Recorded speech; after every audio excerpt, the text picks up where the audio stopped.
ആദ്യത്തെ 5 കൊല്ലം ശ്രീമതി വീണ George MLA ആയിരുന്നല്ലോ. അന്ന് ഞങ്ങൾ ശ്രീമതി വീണ ജോർജിനെ വിമർശിച്ചിട്ടില്ലല്ലോ.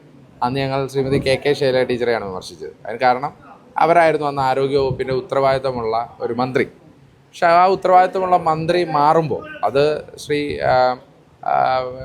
വീണ ജോർജ് ആകുമ്പോൾ ആ ഉത്തരവാദിത്തം ഏറ്റെടുത്തുകൊണ്ടുള്ള വിമർശനങ്ങൾ അവർ ഉൾക്കൊള്ളണം.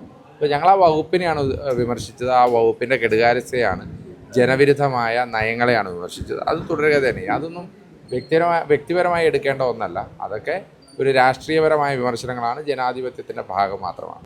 ഒരു ഘട്ടത്തിലും മോശമായ ഒരു പദങ്ങളോ, നിങ്ങൾക്ക് അത് നോക്കിയാലോ, മോശമായ ഒരു പദങ്ങളോ അല്ലെങ്കിൽ മോശമായ ഒരു കാര്യങ്ങളോ ഒന്നും പറഞ്ഞില്ല. ഞാൻ പ്യുവർലി കേരളത്തിലുണ്ടായ ആരോഗ്യവകുപ്പിൻ്റെ വീഴ്ചകൾ മാത്രമാണ്.